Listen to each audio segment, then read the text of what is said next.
Gracias, señor presidente, señores legisladores. Voy a sumarme, al igual que lo harán también los miembros de la bancada, a la ratificación del texto inicialmente aprobado y al rechazo en esos puntos de la objeción presidencial. En estos últimos 10 años, el Estado ecuatoriano ha sufrido dos grandes fenómenos. Se ha fortalecido institucionalmente y se ha engordado, ha crecido. Y la consecuencia de esos dos fenómenos ha sido que se han multiplicado las regulaciones, los trámites, y con ello se le ha hecho, sobre todo al ciudadano, la vida imposible. Antes del 2007, es verdad, con un Estado más débil, pero no tan gordo como ahora, no había tanto problema para el ciudadano. Pero en estos 10 años, el número de regulaciones, de controles y de trámites han asfixiado a los ciudadanos ecuatorianos, no solamente para robarles parte de su tiempo, sino también para castigarlos. Veamos lo que ha ocurrido con el sistema administrativo instaurado, por ejemplo, en la Ley Orgánica de Comunicación, cuya inconstitucionalidad demandé. El superintendente de comunicaciones es fiscal, es juez y a veces hasta víctima. Se viola completamente el derecho al debido proceso cuando periodistas y medios de comunicación resultan sometidos a un trámite y a unas sanciones desproporcionadas. Gracias a que la Supercom no tiene capacidad coactiva, no ha podido prácticamente liquidar algunos medios que han sido objeto de multas desproporcionadas. Con el Código Orgánico Administrativo que ahora se va a aprobar, de alguna manera se le resta ese poder punitivo, por ejemplo, a la Supercom. Y lo mismo va a suceder con otro tipo de entidades públicas que en estos 10 años han adquirido tal poder que no solamente le asfixian al ciudadano, sino que pueden llevarlo, en ciertas circunstancias, a quebrar. De allí entonces, que como decía la presidenta de la Comisión de Justicia, el Código Orgánico Administrativo, que por cierto no es una obra perfecta, al menos viene a ser el instrumento jurídico más avanzado para que el administrado pueda luchar contra una administración pública que ha crecido. Algunos especialistas en derecho administrativo, cuando debatimos de este código, en primer debate y en segundo, hicieron observaciones y decían, ¿para qué van a aprobar el código? Sin ser una obra perfecta, al final el código sí le da al administrado instrumentos para que se defienda mejor de los administradores públicos. Para comenzar, el código señala que un acto administrativo solamente podrá ser eficaz si ha sido notificado.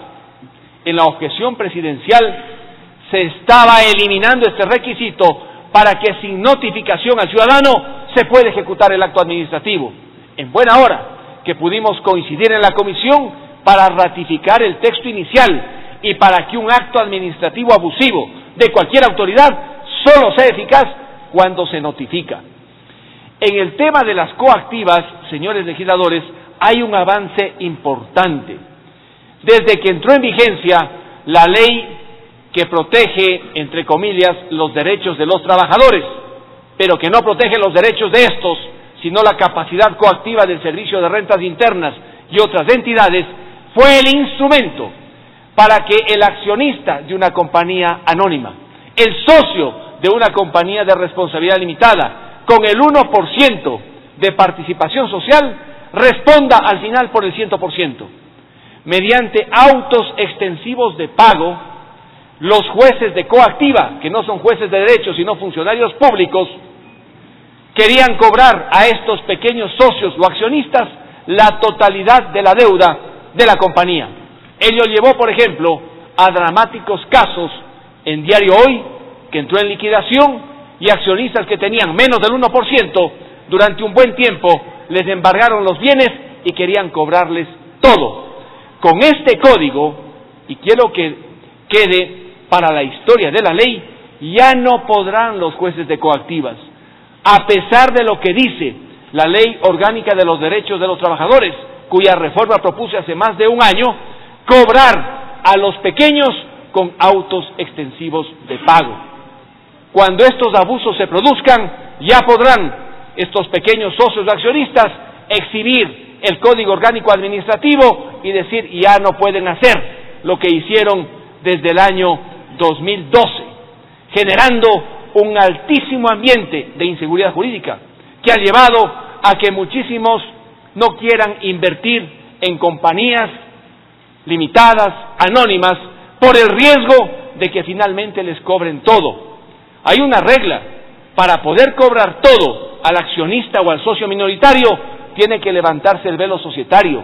Un juez de derecho tiene que declarar que hubo abuso, fraude, pero si eso no ocurre, un juez de coactivas no puede prácticamente decapitar a los pequeños socios o accionistas.